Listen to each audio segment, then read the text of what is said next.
আজকে আমরা কোয়ান্টাম তত্ত্বের অন্তর্গত পদার্থ তরঙ্গ নিয়ে আলোচনা করব। এর আগের ক্লাসে আমরা দেখেছি তরঙ্গের দুটি রূপ, আলোক তরঙ্গ অর্থাৎ বিকিরণ, দুটো রূপ, একটা হচ্ছে তরঙ্গরূপী, একটা হচ্ছে কণারূপী। তরঙ্গ কিছু ক্ষেত্রে যেমন কণার মতো আচরণ করে, তরঙ্গ কিছু ক্ষেত্রে যেমন কণার মতো আচরণ করে, তেমনি কণাও কিছু কিছু ক্ষেত্রে তরঙ্গের মতো আচরণ করে। এই কথা প্রথম 1924 সালে ফ্রান্সের বিজ্ঞানী লুইস ডি ব্রগলি বলেছিলেন। অর্থাৎ তরঙ্গ যেমন কিছু ক্ষেত্রে কণার মতো আচরণ করে, তেমনি কণাও কিছু ক্ষেত্রে তরঙ্গের মতো আচরণ করে। তার এই কথাগুলি বলার পিছনে যে কারণগুলি ছিল তা সম্ভবত যে প্রকৃতি প্রতিসাম্য পছন্দ করে। অর্থাৎ প্রকৃতির দুটি সত্তা, একটা হলো শক্তি আর একটা হলো পদার্থ। প্রকৃতির দুটি শর্ত, একটা হলো শক্তি আর একটা হলো পদার্থ। শক্তি যদি কণারূপী এবং তরঙ্গরূপী হয়, তাহলে পদার্থ কণারূপী এবং তরঙ্গরূপী হবে। তার কারণ একটা আলোক তরঙ্গ যেমন কোনো বস্তুর কোনো বিন্দুতে শক্তি এবং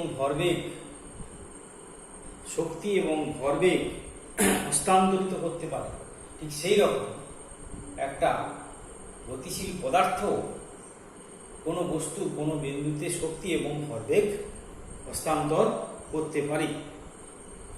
এই কণার স্রোতকেই বলা হয় পদার্থ তরঙ্গ। আচ্ছা, তার মানে পদার্থ তরঙ্গ হলো কোনো কণার স্রোতকে বললেন পদার্থ তরঙ্গ। অর্থাৎ তরঙ্গ যেমন কিছু ক্ষেত্রে কণার মতো আচরণ করে, কণাও কিছু ক্ষেত্রে তরঙ্গের মতো আচরণ করে। অর্থাৎ প্রকৃতির দুটো সত্তা, একটা শক্তি একটা পদার্থ। শক্তি যদি কণারূপী তরঙ্গরূপী হতে পারে, তাহলে পদার্থ কণারূপী তরঙ্গরূপী হতে পারে। আলোক তরঙ্গ যেমন কোনো বস্তুর কোনো বিন্দুতে শক্তি এবং ভরবেগ হস্তান্তর করে, ঠিক সেই রকম একটা গতিশীল কণা কোনো বস্তুর কোনো বিন্দুতে শক্তি এবং ভরবেগ হস্তান্তর করতে পারে। এবার আমরা দেখব ডি ব্রগলি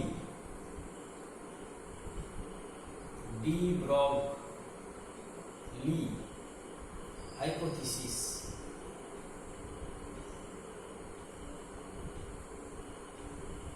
ডি ব্রগলি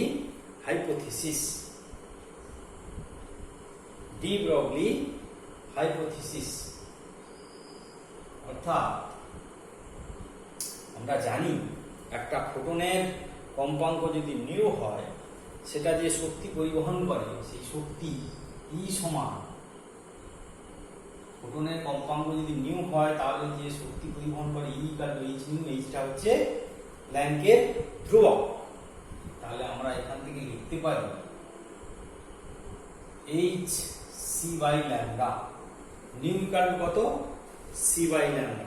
তার মানে এখান থেকে আমরা লিখতে পারি lambda equal h c by E সমান h by E by C.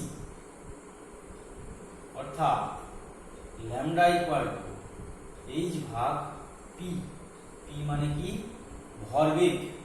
E by C এর আগের ক্লাসে আমরা দেখেছি একটা কণার ভরবেগ, কণার বলছি এটা হচ্ছে ফোটনের ভরবেগ P equal to E by C.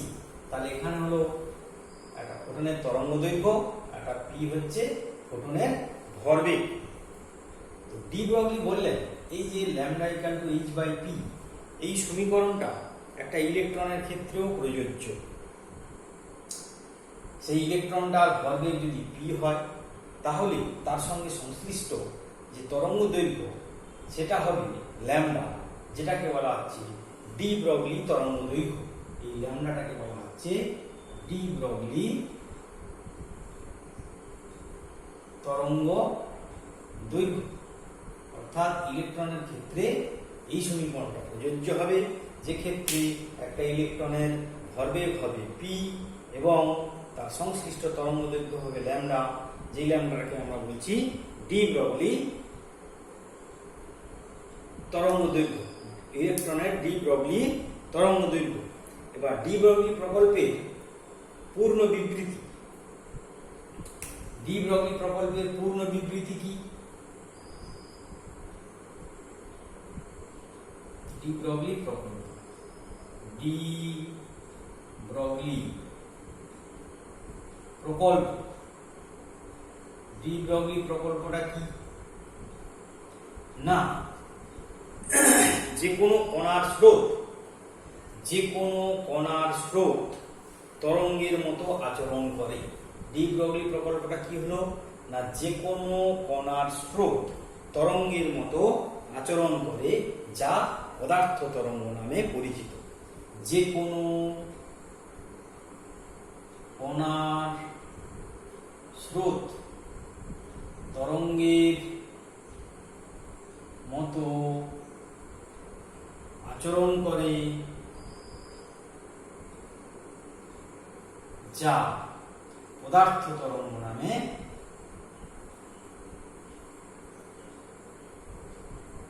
ম্যাটারওয়েভ বা পদার্থ তরঙ্গ পরিচিত। অর্থাৎ যে কোনো কণার স্রোত তরঙ্গের মতো আচরণ করে, যা পদার্থ তরঙ্গ নামে পরিচিত।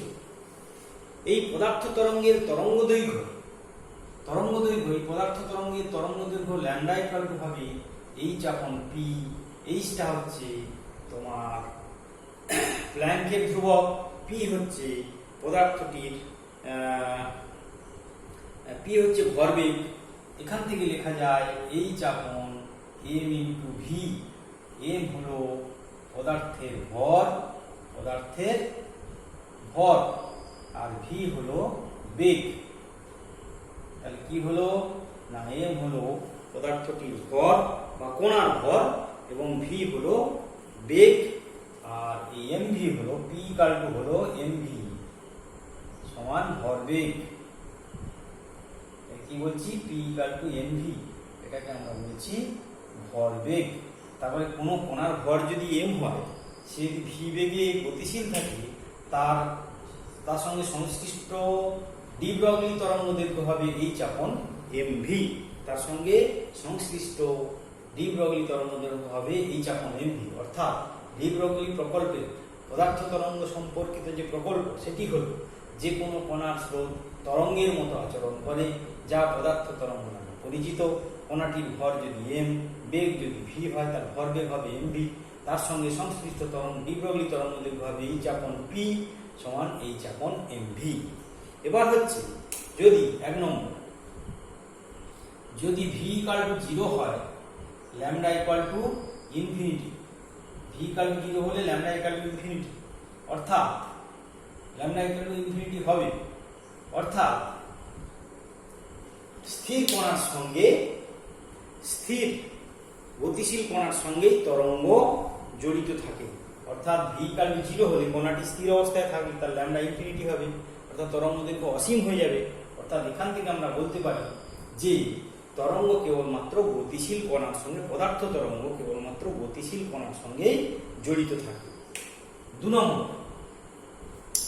নম্বর হচ্ছে কণাটি আহিত বা অনাহিত, সেটার উপরে কিন্তু এই ডি ব্রগলি তরঙ্গ দৈর্ঘ্য নির্ভর করে না।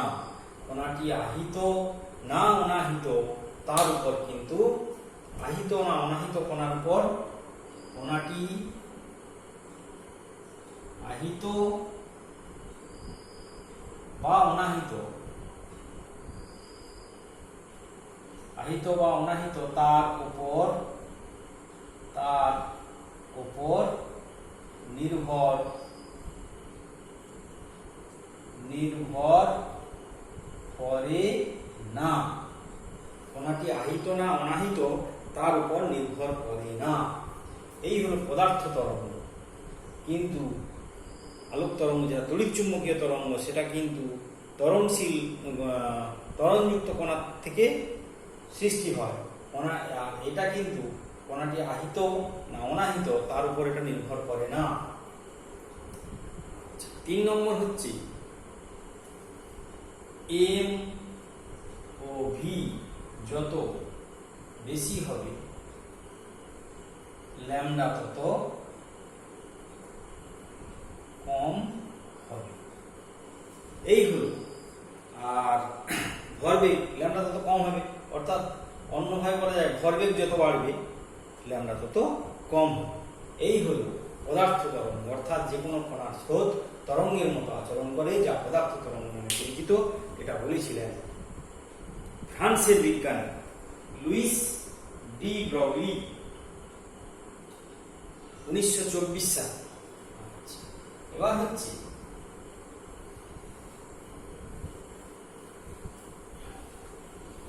আমরা একটা ইলেকট্রনের গতিশীল ইলেকট্রনের ডি ব্রগলি তরঙ্গ দৈর্ঘ্য, গতিশীল ইলেকট্রনের ডি ব্রগলি তরঙ্গ দৈর্ঘ্য। একটা গতিশীল ইলেকট্রনের ডি ব্রগলি তরঙ্গ দৈর্ঘ্য কত হবে সেটা আমরা হিসাব করব। আমরা জানি একটা ইলেকট্রনের ভর কত? ভর m, ভর সমান m, রেস্ট মাস ভর সমান কত? 9.11 into 10 to power minus 31 kg. আধান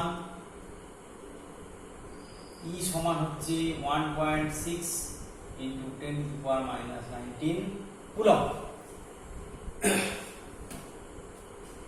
একটা ইলেকট্রনের ভর হচ্ছে রেস্ট ভর, স্থির ভর, এইটা। আধান হচ্ছে এইটা। এবার একটা ইলেকট্রনকে যদি ভি, ক্যাপিটাল ভি, ধনাত্মক আধান যুক্ত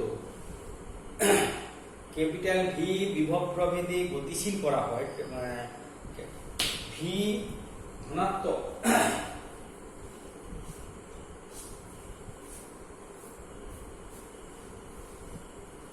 অর্থাৎ একটা ইলেকট্রনকে যদি ধনাত্মক ভি অর্থাৎ ধনাত্মক ভি ভোল্ট দ্বারা ত্বরান্বিত করা হয়,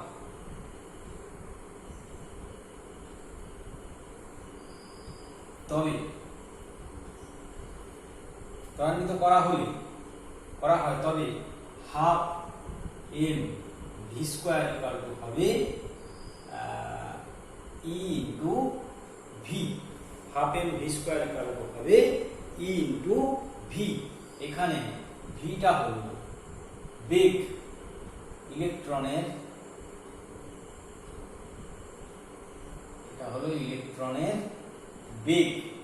অর্থাৎ একটা ইলেকট্রনকে যদি ধনাত্মক ভি ভোল্ট দ্বারা ত্বরান্বিত করা হয় তাহলে তার গতিশক্তি কত হবে? Half M V square.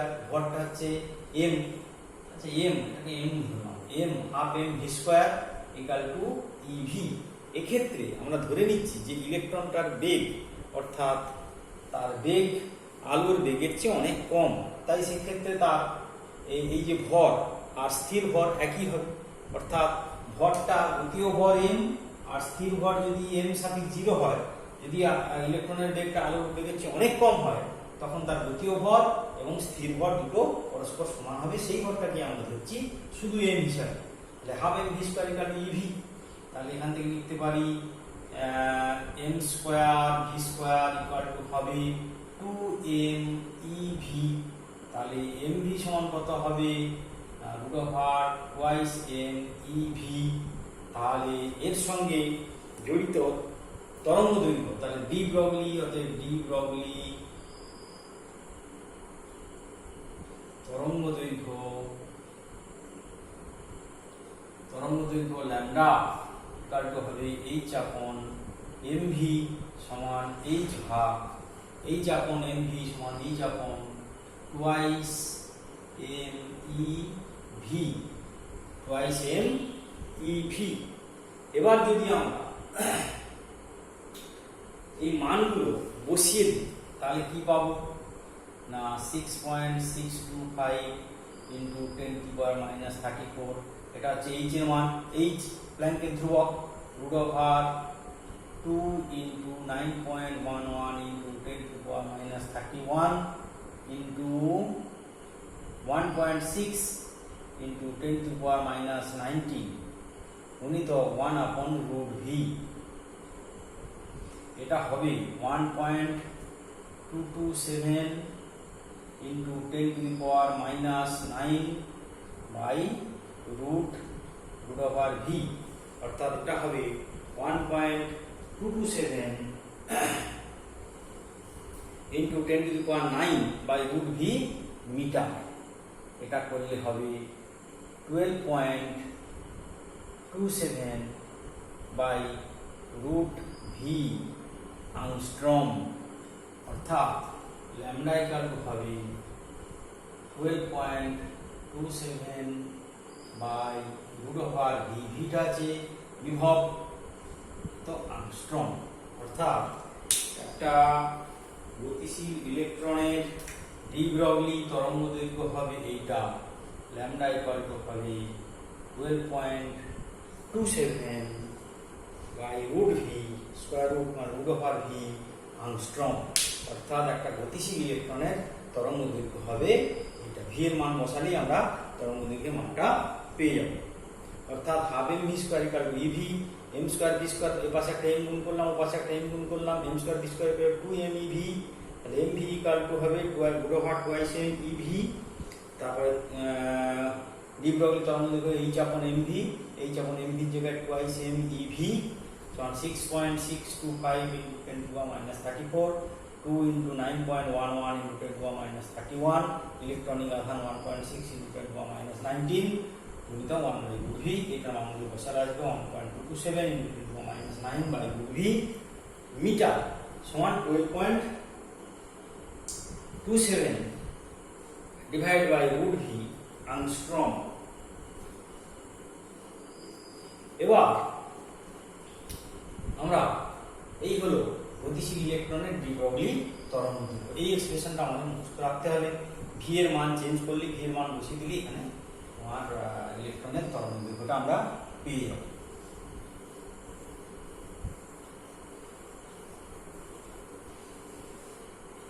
এবার আমরা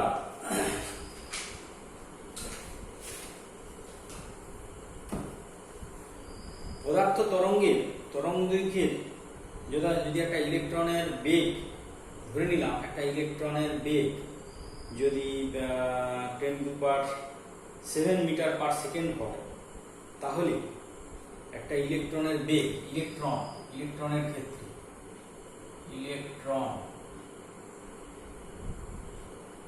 বেগ সমান ধরে নিলাম 10⁻7 মিটার পার সেকেন্ড, তাহলে ল্যামডা ইকুয়াল কত হবে এইচ আপন এম ইন্টু ভি সমান 6.625 ইন্টু 10⁻34 ডিভাইড বাই 9.11 10⁻31 ইন্টু 10⁻7।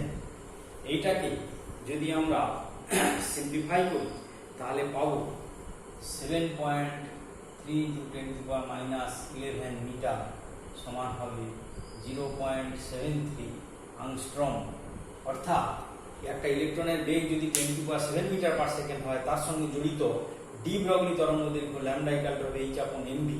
সরাসরি এখানে এমভিটা আমরা বিভবটা নিলাম না, সরাসরি বেগ এবং ভর দিয়ে বার করলাম 0.73 আংস্ট্রম। এটা হলো তোমার একটা এক্স রশ্মির এটা হচ্ছে এক্স রশ্মির তরঙ্গ দৈর্ঘ্যের সমান। 0.73 আংস্ট্রম একটা এক্স রশ্মির তরঙ্গ দৈর্ঘ্যের সমতুল্য। কিন্তু যদি একটা মার্বেল পাথর যার ভর মনে করো ভর এম সমান 10 গ্রাম আর বেগ বেগ সমান আমরা ধরে নিলাম 10 metre per second, 10 metre per second, তাহলে 10 গ্রাম মানে হচ্ছে 0.01 কেজি। তাহলে তার ক্ষেত্রে তরঙ্গ দৈর্ঘ্য ল্যামডা ইকুয়াল টু হবে কত, h আপন m ইন্টু ভি সমান 6.625 into 10 to power minus 34 divided by 0.01 into 10 to the power 10, 0.01 into 10, এটা হবে তোমার 6.33 into 10 to the power minus 33 metre, 6.33 into 10 to the power minus 33 metre. তাহলে দেখো এই যে ডি ব্লকের মার্বেল পাথরের ভর 10 গ্রাম, তার বেগ 10 মিটার পার সেকেন্ড, সেক্ষেত্রে যে তরঙ্গ দৈর্ঘ্যটা পাওয়া গেল সেটা অনেক ছোট, খুবই ক্ষুদ্র। এখনো পর্যন্ত এই তরঙ্গ দৈর্ঘ্যের কোনো তড়িৎ চুম্বকীয় তরঙ্গও পাওয়া যায়নি। এখনো পর্যন্ত এই তরঙ্গ দৈর্ঘ্য অর্থাৎ এত ক্ষুদ্র তরঙ্গ দৈর্ঘ্য, এখনো পর্যন্ত এত ক্ষুদ্র তরঙ্গ দৈর্ঘ্য যুক্ত বাস্তব তরঙ্গের এখনো তড়িৎ চুম্বকীয় বিকিরণ, যা অন্য কোনো বাস্তব তরঙ্গেরও এত তড়িৎ চুম্বকীয় বিকিরণ বা অন্য কোনো বাস্তব তরঙ্গেরও এত ক্ষুদ্র তরঙ্গ দৈর্ঘ্য পাওয়া যায়নি। অর্থাৎ আমরা এখান থেকে এটা বুঝলাম যে এই যে ডি ব্রগলি তরঙ্গ দৈর্ঘ্যটা বা হাইপোথিস পদার্থ তরঙ্গ বহির জগতের সঙ্গে সংযুক্ত নয়, বাইরে যে আমরা স্থূল বিষয়টা দেখছি তার সঙ্গে সংযুক্ত নয়। অর্থাৎ আমরা বস্তু যে স্থূল জগতে যে সমস্ত বস্তুসমূহ আমরা দেখি তার সঙ্গে এই পদার্থ তরঙ্গ জড়িত নয়। এটা কেবলমাত্র পারমাণবিক স্তরের ঘটনা, এটা কেবলমাত্র পারমাণবিক স্তরের ঘটনা, এটা বহির জগতের কোনো স্থূল ঘটনার সঙ্গে এটা সংযুক্ত নয়। এই উদাহরণটাই আমাদের দেখিয়ে দিল যে ডি ব্রগলি তরঙ্গ দৈর্ঘ্য এতটাই কম হচ্ছে যে সেটা কিন্তু আমাদের বাহ্যিক যে স্থূল জগৎ সেখানে আমরা এই জিনিসের অস্তিত্ব পাবো না। এটা একমাত্র পারমাণবিক স্তরের ঘটনা এবং পারমাণবিক স্তরে এটাকে দেখা যায়। আচ্ছা, এরপরে আমরা যেটা নিয়ে আলোচনা করব সেটা হচ্ছে পদার্থ তরঙ্গের পরীক্ষামূলক অনুশীলন। পদার্থ তরঙ্গের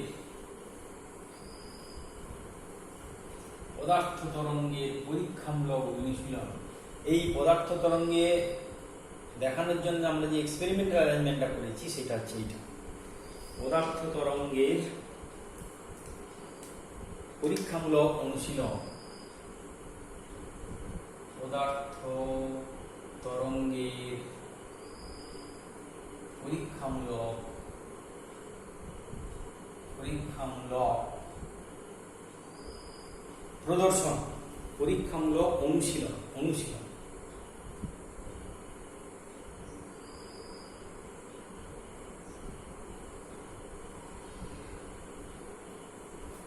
এটা হচ্ছে ডেভিসন ও গারমার এর পরীক্ষা। অর্থাৎ এটা হচ্ছে 1927 খ্রিস্টাব্দে দুজন মার্কিন বিজ্ঞানী সিজে ডেভিসন এবং এলএইচ গারমার, সিজে ডেভিসন এবং এলএইচ গারমার এই একটি পরীক্ষার মাধ্যমে প্রমাণ করেছিলেন যে পদার্থ তরঙ্গের অস্তিত্ব আছে।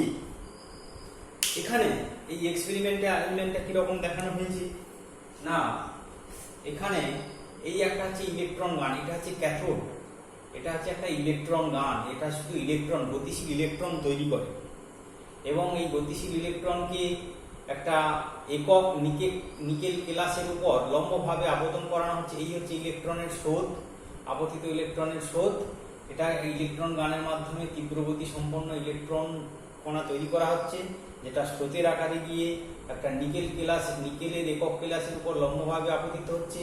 আপতিত হওয়ার পর থিটা কোণে বিক্ষিপ্ত হয়ে বেরিয়ে চলে আসছে। অর্থাৎ এইটা হলো আপতিত ইলেকট্রন স্রোত, এইটা হলো বিক্ষিপ্ত ইলেকট্রন স্রোত। এবং এইখানে একটা সংগ্রাহক আছে, যে সংগ্রাহকের সাহায্যে এই যে একটা সংগ্রাহক, এটা হচ্ছে ডি, এইটা হচ্ছে সংগ্রাহক, এই জিনিসটা হচ্ছে ডি, এটা হচ্ছে সংগ্রাহক। বিভিন্ন কোণে এই যে ইলেকট্রনগুলো গিয়ে একক নিকট ক্লাসে লম্বভাবে আপতিত হবে, তারা বিভিন্ন কোণে বিক্ষিপ্ত হবে। সেই বিক্ষিপ্ত ইলেকট্রনের স্রোত এইভাবে দেখানো হয়েছে অ্যারো চিহ্ন দিয়ে। সেটা সংগ্রাহকের মাধ্যমে, এই সংগ্রাহকটা একটা এই গোলাকার একটা ব্যবস্থা করা আছে, যার সাহায্যে সংগ্রাহকটাকে বিভিন্ন দিকে মুভ করানো যায়। এবং এই যে ইলেকট্রন স্রোতটা এখানে প্রতিফলিত হয়ে এখানে চলে আসবে এবং তার তীব্রতা মাপার জন্য এখানে ব্যবস্থা করা আছে। অর্থাৎ প্রতি সেকেন্ডে কতগুলো ইলেকট্রন আসছে সেটা মাপার জন্য এই সংগ্রাহকের ব্যবস্থা করা আছে। এই ইলেকট্রন স্রোত, আপতিত ইলেকট্রন স্রোতকে বলা হয় আপতিত রশ্মি ধরে নেওয়া হচ্ছে, এবং বিক্ষিপ্ত ইলেকট্রন স্রোতকে বলা হচ্ছে বিক্ষিপ্ত রশ্মি। আপতিত ইলেকট্রন স্রোতকে বলা হচ্ছে আপতিত রশ্মি, আর বিক্ষিপ্ত যে ইলেকট্রনগুলো বিক্ষেপ হচ্ছে তাহলে বিক্ষিপ্ত রশ্মি বা প্রতিফলিত রশ্মি আমরা বলছি। আপতিত রশ্মি এবং বিক্ষিপ্ত রশ্মি, এটা হচ্ছে আপতিত রশ্মি, এটা হচ্ছে বিক্ষিপ্ত রশ্মি। এবার এই স্কেলের উপরে ঘূর্ণন ক্ষমতা ডি সংগ্রাহকের সাহায্যে কত ইলেকট্রন, অর্থাৎ ইলেকট্রনের তীব্রতা প্রতি সেকেন্ডে সংগৃহীত ইলেকট্রনের সংখ্যা মাপা হয়। এই হচ্ছে ডেভিসন গারমারের এক্সপেরিমেন্টাল অ্যারেঞ্জমেন্টের একটা ডায়াগ্রাম। এক্সপেরিমেন্টাল অ্যারেঞ্জমেন্টের একটা ডায়াগ্রাম। একটা হচ্ছে নিকেল ক্রিস্টাল, এটা হচ্ছে ইলেকট্রন গান, অর্থাৎ ক্যাথোড থেকে তীব্রগতি সম্পন্ন ইলেকট্রন একক নিকেল ক্লাসের উপর এসে পড়ে। এই আপতিত ইলেকট্রন স্রোতকে বলা হয় আপতিত রশ্মি, আর বিক্ষিপ্ত ইলেকট্রনকে বলা হয় বিক্ষিপ্ত রশ্মি। ডি একটা সংগ্রাহক, যেটা হচ্ছে ইলেকট্রনের তীব্রতা পরিমাপ করে, অর্থাৎ প্রতি সেকেন্ডে কতগুলো ইলেকট্রন এসে পৌঁছচ্ছে। এবারে এটাকে বিক্ষিপ্ত রশ্মির বিভিন্ন বিক্ষেপ কোণের প্রাপ্ত তীব্রতাকে যদি আমরা আই ধরি, এখানে থিটা কোণে বিক্ষিপ্ত হয়েছে, তাহলে এখানে যে ইলেকট্রনের তীব্রতা, অর্থাৎ প্রতি সেকেন্ডে কতগুলো ইলেকট্রন ঢুকছে, সেই তীব্রতাকে যদি আমরা আই অক্ষর দিয়ে দেখাই এবং সেটাকে দেখানো হয় একটা পোলার লেখচিত্রের সাহায্যে। পোলার লেখচিত্র। পোলার লেখচিত্র জিনিসটা কি না,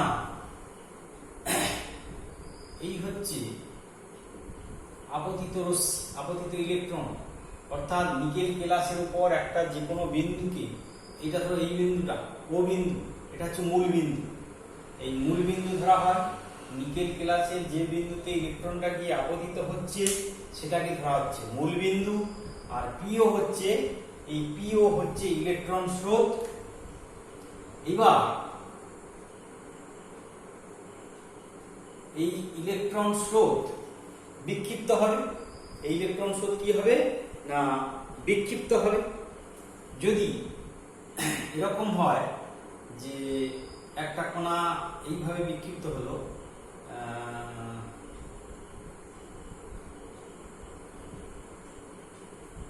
এই একটা বিন্দু হলো, এই একটা বিন্দু পাওয়া গেল যার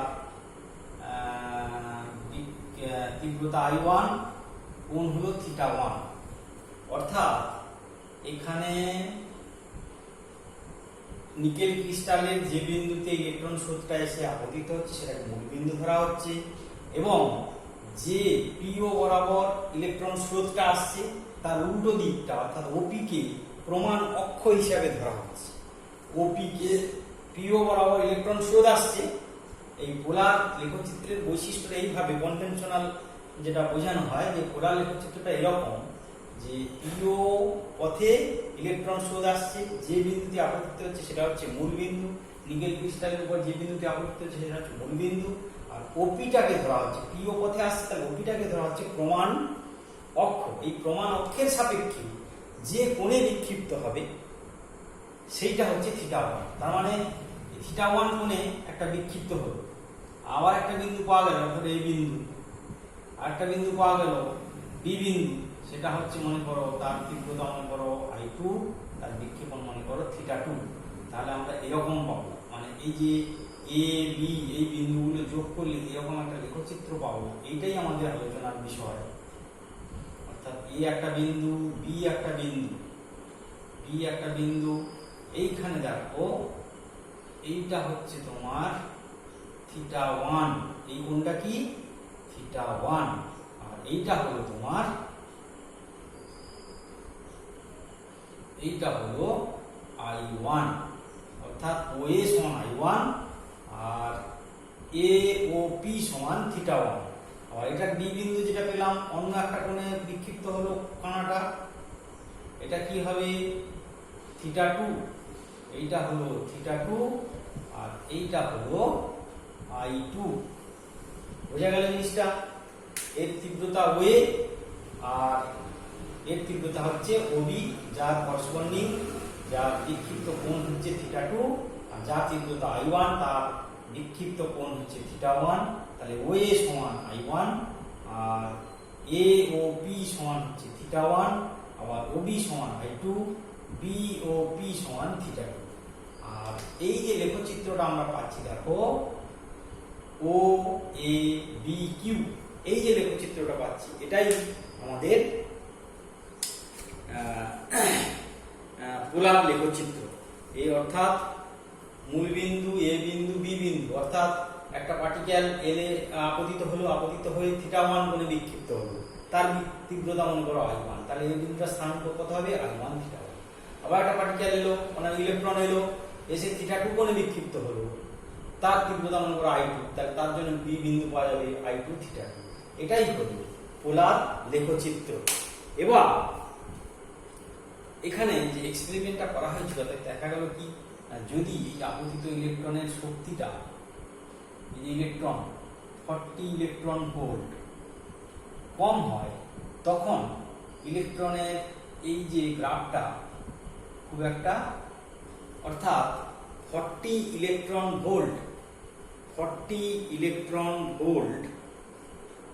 ইলেকট্রন, যে সমস্ত ইলেকট্রনের গতিশক্তি 40 ইলেকট্রন ভোল্ট, ক্যাথোডের সাহায্যে যখন এই নিকেল ক্লাসে গিয়ে পড়ছে 40 ইলেকট্রন ভোল্ট আশেপাশে, তাদের বিক্ষেপণ কিরকম হবে, এইখানে 0 ডিগ্রি থেকে 90 ডিগ্রি, মানে এই সংগ্রাহকটা এইভাবে ঘুরতে পারবে, 0 ডিগ্রি থেকে 90 ডিগ্রি কোণে যে বিক্ষেপণটা হচ্ছে তার জন্য তীব্রতা, অর্থাৎ ইলেকট্রনের বিক্ষিপ্ত ইলেকট্রনের তীব্রতা ভীষণভাবে হ্রাস পেতে থাকে এবং এই ঘটনায় ইলেকট্রনের কোনো বিশেষ অস্তিত্বকে, বিশেষত্বকে নির্দেশ করতে পারে না। কিন্তু যদি ইলেকট্রনটার গতিশক্তি 54 ইলেকট্রন ভোল্ট হয়, তখন যে ইলেকট্রনের যে তীব্রতা, ইলেকট্রন গতিশক্তি যদি বাড়তে 54 ইলেকট্রন ভোল্ট হয়, 40 থেকে বেড়ে 54 ইলেকট্রন ভোল্ট হলো, সেক্ষেত্রে ইলেকট্রনের যে তীব্রতা একটা তীক্ষ্ণ চূড়া পাওয়া যায়। সেটা কিরকম না, এরকম।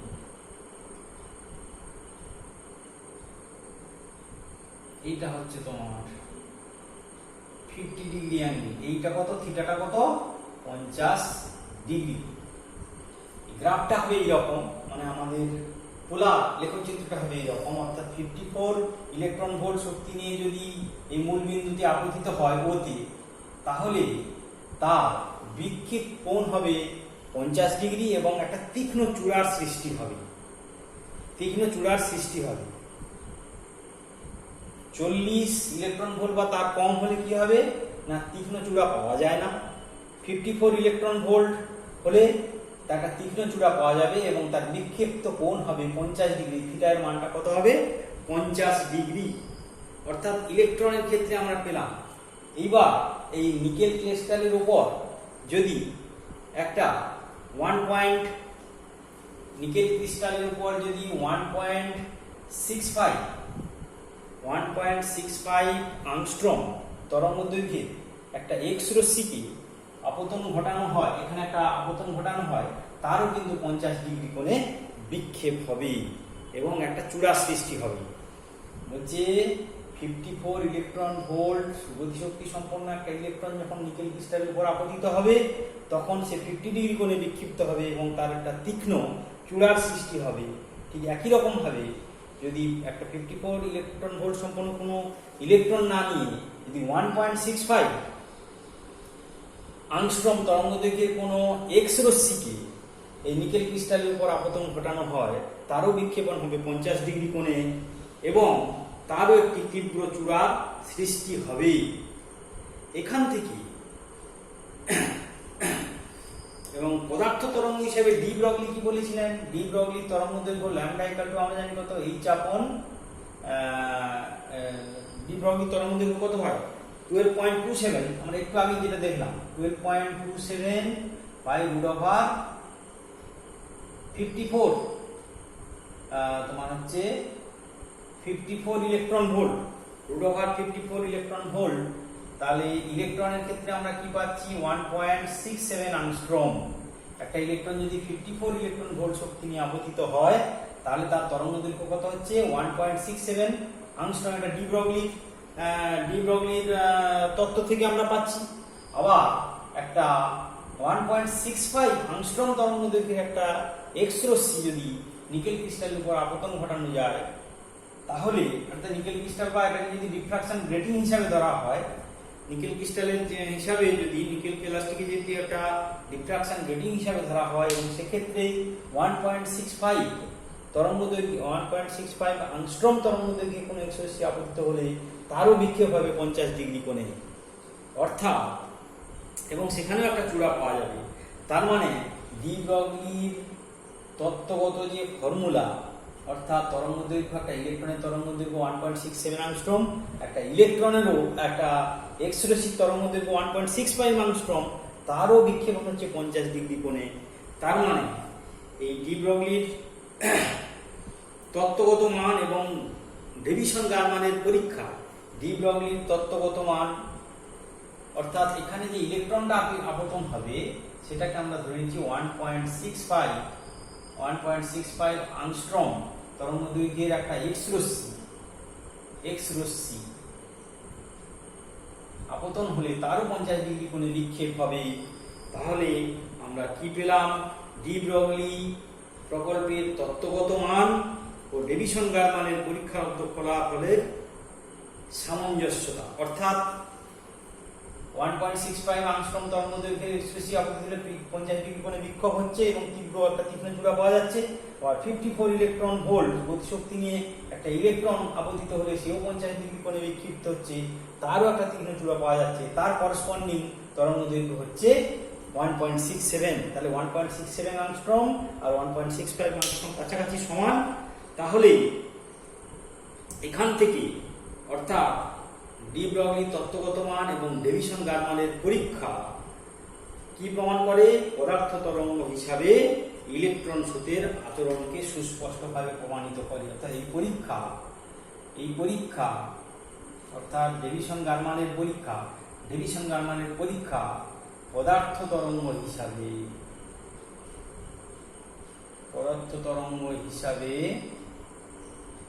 ইলেকট্রন স্রোতের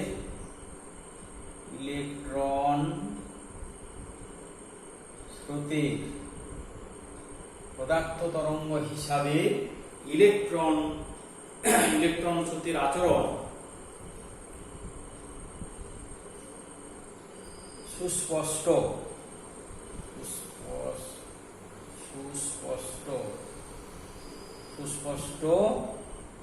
পরীক্ষা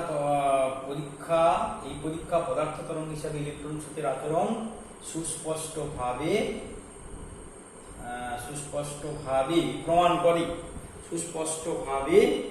প্রমাণিত হয়, এটাই ছিল ডেভিসন গারমানের এক্সপেরিমেন্ট। অর্থাৎ এরপরে যদি আবার ইলেকট্রন এটা গেল 40 বা তার নিচে, এটা 54, তারপরেও যদি আবার ইলেকট্রন স্রোতের এটা বাড়ানো হয় তাহলে কিন্তু সেই একই রকম হবে। এটা ধরো 68 ইলেকট্রন ভোল্ট যদি আপতিত হয় মূল বিন্দুতে, তাহলে কিন্তু আবার সেই চূড়াটা ভ্যানিশ হয়ে যাবে, চূড়াটা থাকবে না। তাহলে 54 ইলেকট্রন ভোল্ট অতিশক্তি সম্পন্ন ইলেকট্রনের ক্ষেত্রে তরঙ্গ দৈর্ঘ্য 1.67 অ্যাংস্ট্রম আর 1.65 অ্যাংস্ট্রম তরঙ্গ দৈর্ঘ্যের এক্স রশ্মির বিক্ষেপণ 50 ডিগ্রি কোণে হচ্ছে। তার মানে পদার্থ তরঙ্গ হিসাবে ইলেকট্রন স্রোতের আচরণ সুস্পষ্টভাবে ডেভিসন গারমানের পরীক্ষা থেকে প্রমাণিত হলো। এরপরে ব্রিটিশ বিজ্ঞানী জিপি টমসন নিউট্রন, প্রোটন ইত্যাদি কণার ক্ষেত্রেও পদার্থের তরঙ্গের পরীক্ষামূলক এক্সপেরিমেন্টাল স্টাডি করেছিলেন, অর্থাৎ নিউট্রন প্রোটনের ক্ষেত্রেও তরঙ্গ সত্তা প্রতিষ্ঠা করেছিলেন। এই গেল হচ্ছে পদার্থ তরঙ্গের পরীক্ষামূলক অনুশীলন, এক্সপেরিমেন্টাল স্টাডি, এক্সপেরিমেন্টাল স্টাডি, পরীক্ষামূলক প্রদর্শন অনুশীলন। আচ্ছা, এরপরে আমরা যেটা আলোচনা করব সেটা হচ্ছে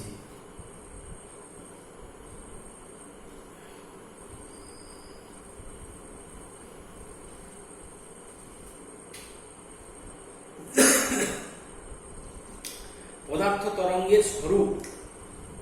পদার্থ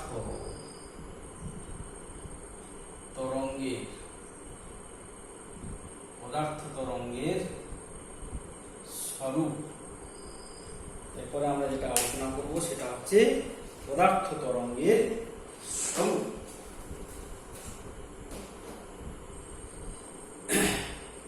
তাহলে ডিভিশন গ্রামার থেকে আমরা জানলাম যে পদার্থ তরঙ্গের ডি ব্রগলির যে তত্ত্বগত সমীকরণ এবং ডিভিশন গ্রামারের পরীক্ষা কিন্তু পদার্থ তরঙ্গ হিসাবে ইলেকট্রনের আচরণকে সুস্পষ্টভাবে প্রমাণ করে দিয়েছে।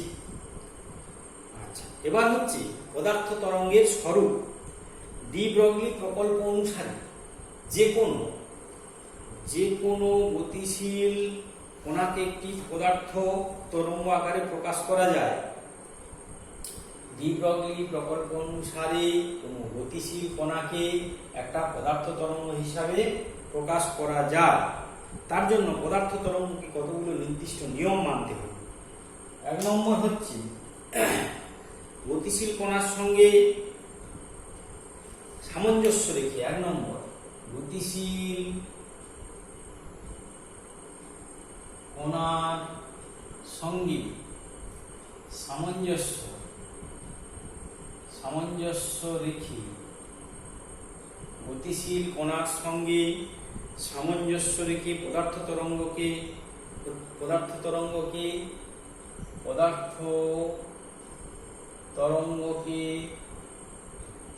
একটি চলতরঙ্গ হতে হবে। অর্থাৎ গতিশীল কণার সঙ্গে সামঞ্জস্য রেখে পদার্থ তরঙ্গটা কোন গতিশীল কণাকে একটা পদার্থ তরঙ্গ হিসেবে প্রকাশ করা যাবে। তার জন্য পদার্থ তরঙ্গে কতগুলি নির্দিষ্ট নিয়ম মানতে হবে। কি? 1 নম্বর হচ্ছে গতিশীল কণার সঙ্গে সামঞ্জস্য রেখে পদার্থ তরঙ্গকে একটি চলতরঙ্গ হতে হবে। কণাটির বেগ। 2 নম্বর, কণার বেগ এবং চলতরঙ্গের বেগ সমান হতে হবে। কণার বেগ এবং চলতরঙ্গের বেগ সমান হতে হবে। 3 নম্বর, যে কোনো মুহূর্তে গতিশীল কণাটি একটি নির্দিষ্ট স্থানে অবস্থান করে। যে কোনো মুহূর্তে যেহেতু গতিশীল কণাটি একটা নির্দিষ্ট স্থানে অবস্থান করে, সুতরাং পদার্থ তরঙ্গটিকে এমন হতে হবে সেটি ওই মুহূর্তে কণাটির অবস্থান নির্দেশ করতে পারে। একটা গতিশীল কণা যখন গতিশীল অবস্থায় থাকে তখন যে কোনো মুহূর্তে তার অবস্থান সে নির্দেশ করতে পারে। যে কোনো অবস্থানে থাকে তার অবস্থান নির্দেশ করা যায়। ঠিক সেই রকম পদার্থ তরঙ্গকে এমন হতে হবে যাতে যে কোনো মুহূর্তে পদার্থ তরঙ্গটিকে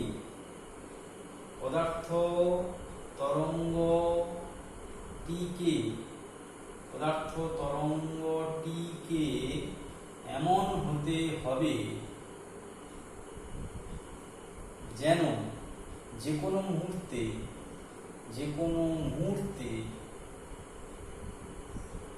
কণাটির অবস্থান যে কোনো মুহূর্তে কণাটির অবস্থান নির্দেশ করতে পারে। এবং শুধু তাই নয়, বিশুদ্ধ সাইনধর্মী তরঙ্গ দিয়ে কিন্তু পদার্থ তরঙ্গকে নির্দেশ করা যায় না। তার কারণ দেখো, অর্থাৎ বিশুদ্ধ সাইনধর্মী একটা চলতরঙ্গ যদি এরকম হয় বিশুদ্ধ সাইনধর্মী চলতরঙ্গ কিরকম হবে না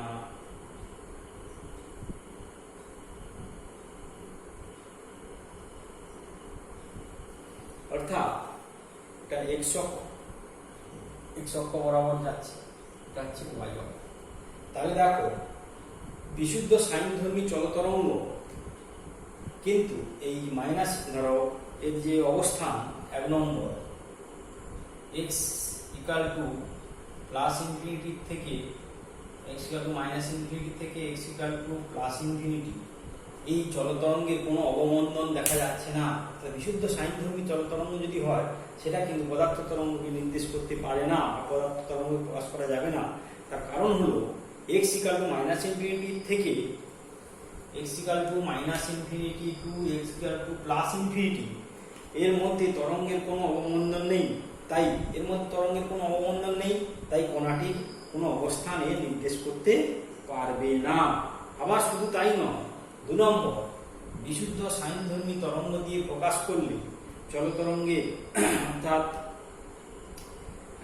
সাইনধর্মী তরঙ্গ দিয়ে প্রকাশ করলে ডি ব্রগলির তরঙ্গ অনুসারে ডি ব্রগলির তরঙ্গ বেগ শূন্যে আলোর বেগের চেয়ে বেশি হয়ে যাবে। অর্থাৎ বেগ আলোর বেগের চেয়ে বেশি হবে, যেটা সম্ভব নয়। তাত্ত্বিকতাবাদ অনুসারে আলোর বেগের চেয়ে কোনো বেগ থাকতে পারে না। তো বিশুদ্ধ সাইনধর্মী ধরলে, বিশুদ্ধ সাইনধর্মী পদার্থ তরঙ্গকে বিশুদ্ধ সাইনধর্মী ধরে নিলে ডি ব্রগলির তরঙ্গ বেগ শূন্যে আলোর গতিবেগের চেয়ে বেশি হয়ে যাবে, যেটা যেটা আইনস্টাইনের রিলেটিভিটির পরিপন্থী। তাই এটা সাইনধর্মী তরঙ্গ হবে না। তাহলে কি ধরনের তরঙ্গ হবে?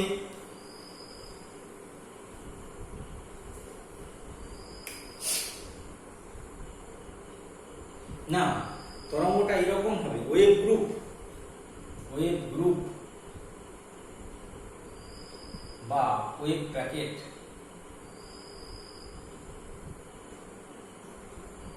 তরঙ্গগুচ্ছ। সাইনধর্মী হবে না। তাহলে ওয়েভ সেটা কিরকম হবে? একটা তরঙ্গগুচ্ছ বা ওয়েভ প্যাকেটের মতো দেখতে হবে। জিনিসটা কিরকম?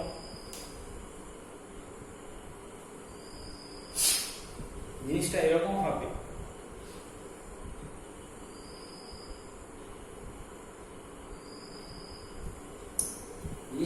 হবে, যে অনেকগুলো ভিন্ন কম্পাঙ্কের সাইনধর্মী তরঙ্গের উপরিপাতনের ফলে সেটা তৈরি হবে। অনেকগুলি ভিন্ন কম্পাঙ্কের সাইনধর্মী তরঙ্গের উপরিপাতের ফলে সেটা তৈরি হবে এবং অল্প পরিসরে সেটা সীমাবদ্ধ থাকবে এবং সেটা দেখতে হবে এইরকম অনেকটা।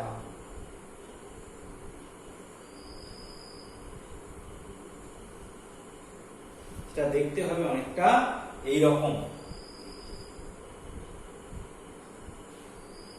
এটা দেখতে অনেকটা এইরকম হবে।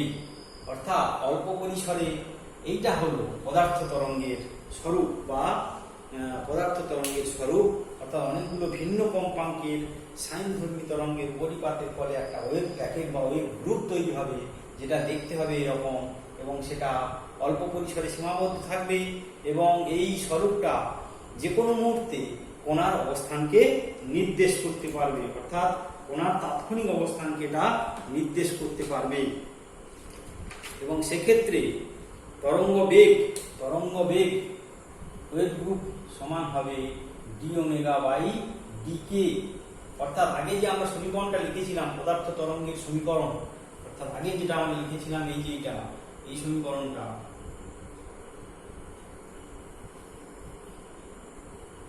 এটা ছিল কত? y equal to a sin omega t minus kx plus delta. এটা একটা চলতরঙ্গের সমীকরণ। সেইখান থেকে vg ইকুয়াল টু হবে d ওমেগা বাই dk। এটা ছিল সাইনধর্মী চলতরঙ্গ, যেটা সাইনধর্মী চলতরঙ্গ তোমার পদার্থ তরঙ্গ প্রকাশ করতে পারছে না, কারণ মাইনাস ইনফিনিটি থেকে প্লাস ইনফিনিটির মধ্যে কোনো অবস্থান নির্দেশ করতে পারছে না, এখানে কোনো অবমন্দন নেই। কিন্তু এক্ষেত্রে অনেকগুলো ভিন্ন কম্পাঙ্কে সাইনধর্মী তরঙ্গের উপরিপাতের ফলে যে তরঙ্গটা তৈরি হবে সেটা হবে পদার্থ তরঙ্গের স্বরূপ। তার বেগটা হবে d omega by d k. D omega আর কে কৌণিক কম্পাঙ্ক, একটা ওয়েভ নাম্বার যেটা তোমার কে যেটাকে বলছি আমরা d omega by d k. D omega by d k সাহায্যে আমরা তোমার এই বেগটাকে আমরা প্রকাশ করতে পারি। আচ্ছা, তরঙ্গ গুচ্ছের বেগ। এবার আমরা দেখেছি তোমার বলে শব্দ তরঙ্গ একটা হচ্ছে স্থিতিস্থাপক তরঙ্গ, আবার আলোক তরঙ্গ একটা তড়িৎ চুম্বকীয় তরঙ্গ, আর পদার্থ তরঙ্গ স্থিতিস্থাপক তরঙ্গও নয় তড়িৎ চুম্বকীয় তরঙ্গ নয়। ওটা এক ধরনের তরঙ্গ যেটা যেমন স্থিতিস্থাপক তরঙ্গ তৈরি হয় মাধ্যমের কণাগুলির সমষ্টিগত কম্পনের ফলে, তড়িৎ চুম্বকীয় তরঙ্গ তৈরি হয় ইলেকট্রিক এবং ম্যাগনেটিক ফিল্ডের কম্পনের ফলে। ঠিক সেই রকম পদার্থ তরঙ্গ তৈরি হয় একটা ওয়েভ ফাংশন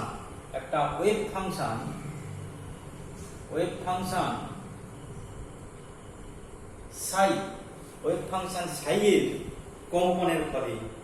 ওয়েভ ফাংশন সাই এর কম্পনের ফলে এবং এই সাই এর বর্গ, সাই এর মডের বর্গ দিয়ে যে কোনো অবস্থানে কণাটির অবস্থানটাকে সম্ভাব্য অবস্থানটাকে নির্দেশ করা যায়। অর্থাৎ probability of finding the wave particle defined by psi mod এর whole square, psi mod whole square. অর্থাৎ ওয়েভ ফাংশন সাই দিয়ে একটা পদার্থ তরঙ্গকে প্রকাশ করা হয়, আর যে কোনো মুহূর্তে কণাটি probability of finding the particle প্রকাশ করা হয় সাই মডের হোল স্কয়ারের সাহায্যে। ঠিক আছে, এই হলো আমাদের পদার্থ তরঙ্গ এবং তার তরঙ্গের স্বরূপ। এই হচ্ছে আমাদের কোয়ান্টাম তত্ত্ব এবং পদার্থ তরঙ্গের আলোচনা।